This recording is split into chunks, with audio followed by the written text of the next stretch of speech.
పడుకున్నారు కదా, ఊళ్ళోకెళ్ళి ఆవాలు తీసుకొద్దాం. ఆయన గారు లేకుండా నేను వెళ్ళలేనమ్మా. ఎవరే? ఇంకెవరు?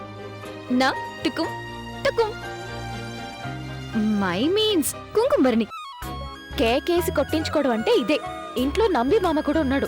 ఇవాళ పొద్దున్న జిమ్ కూడా వెళ్ళలేదు. కోపం వస్తే మనల్ని ఎత్తి పడేస్తాడు. వాచ్ వల్లిపిల్లి, నంబియార్ బాబాయ్ దిష్టి ఎలా తీయాలో చెప్తాడు, కానీ మా అన్న నీ వెంట వస్తాడని చెప్పలేదు. వెళ్ళి ఆవాలు తీసుకొద్దాం పదా. నువ్వు బ్రష్ చేసావని తెలుసు, పళ్ళు మరీ అంతలా ఇకిలించాలా? ఆవాల కోసం ఈ వాలుజడ వల్లితో కలిసి వెళ్తున్నావా? మా చెల్లెలతో వెళ్ళకూడదా? మీ చెల్లెలతో నేను వెళ్ళాలి. నా పక్కన నువ్వుండాలి. అదేంటి? ఏ వల్లి, మా పెళ్లి పప్పన్నం గురించి నేనెన్ని కలలు కన్నానో ఈ ముద్దుపప్పుకు చెప్పు. సీటిప్పు చెప్పు. నీకు చాలా సార్లు చెప్పాను మా అన్నయ్య జోలికి రావద్దని. ఇప్పుడిప్పుడే జ్వరం తగ్గుతోంది. నీ పిచ్చి పనులకి ఈసారి మూర్ఛ వచ్చేలా ఉంది. అప్పుడు చేతిలో తాళం గుత్తి బదులు నా చేయి పెడతాను. మూర్ఛకు ఫిట్స్కి తేడా తెలీదా నీకు? నాకు ప్రేమ రోగం గురించి తెలుసు, కానీ మిగతా రోగాల గురించి తెలీదు మన్మథ్ రాజా.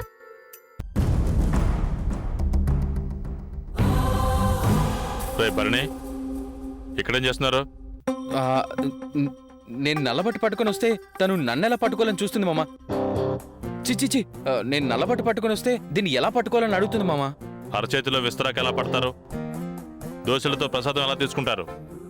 చంటి పిల్లల ఇంకా నోరు తెరుస్తూనే ఉన్నావా? కొంచెం నెమ్మదిగా చెప్పండి నంబియార్ బాబాయ్. వరుసలు కూడానా? వల్లి చెప్పిందా, వీడు చెప్పాడా? నేనా? ఇప్పటికే నా గంట కొట్టుకోవడం ఆగిపోయింది మామా. అయ్యో, గంట ఇల్లన్నా గుండె. అంటే తమాషా చేయడానికి ఇక్కడ ఉన్నారా? పొండే. నువ్వెక్కడికి భరణే? ఏటలలో తెలియట్లేదు మామా. వల్లి తూర్పేటు. అంగ నంబియార్ బాబాయ్, భరణిని కూడా వల్లికి తోడుగా పంపించండి. పురుషోత్తముడు పక్కనుంటే ఇళ్ల వాళ్ళు అడిగే ప్రశ్నలకి ధీటుగా సమాధానం చెప్పొచ్చు. వెళ్ళ బాబాయ్. చిచి మామా,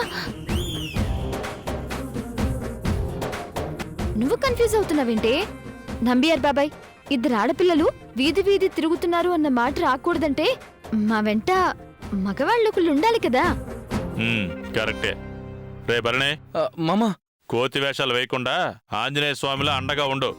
వేగందా రండి, ఎదురు చూస్తుంటాం. థ్యాంక్స్ నంబియార్ బాబాయ్. వల్లి పద.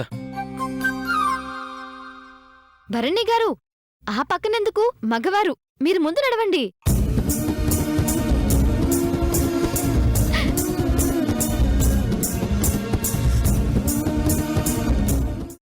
అమ్మా, అలాంటి వాళ్ళది నిజమైన ప్రేమ కాదు, అది వ్యామోహం.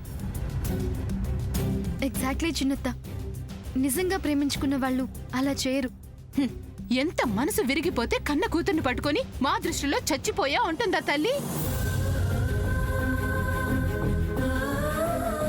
అది సరే అమ్మా, తన కూతురుతో తన మాట అనేటప్పుడు ఆమె మాటల్లో వ్యథ, కళ్ళల్లో బాధ గమనించావమ్మా? పెద్దబాబుకు బర్త్డే విషెస్ చెప్పు కూడా వెళ్ళాం కదా. ఊరికే ఎలా కాలిపోతుంది? మంట పెడితేనో పడితేనో తగలబడుతుంది.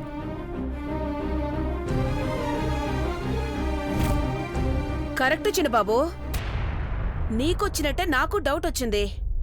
పార్వతే షర్టును తగలబెట్టిందనుకుంటా.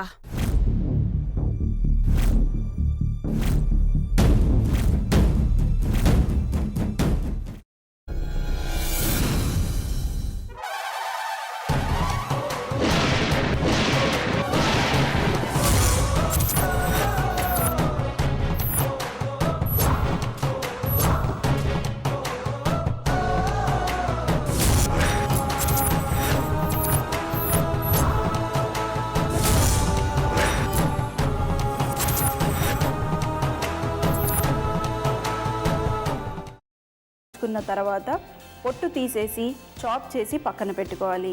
ఒక ప్యాన్లో కొద్దిగా నూనె వేడి చేసి అందులో ఆవాలు, మినప్పప్పు, శనగపప్పు, కరివేపాకు, సన్నగా తరిగి పెట్టుకున్న ఉల్లిపాయలు వేసుకుని 1 నిమిషం పాటు వేయించుకోవాలి. ఆ తర్వాత కాల్చి కట్ చేసి పెట్టుకున్న వంకాయని కూడా అందులో వేసుకుని బాగా మిక్స్ చేసి బౌల్లోకి ట్రాన్స్ఫర్ చేసుకుని అందులో తగినంత చిక్కటి పెరుగు లేదా పల్చటి పెరుగు వేసుకుని మిక్స్ చేసి అన్నంతో కానివ్వండి, చపాతీతో కానివ్వండి సర్వ్ చేసినా చాలా బాగుంటుంది.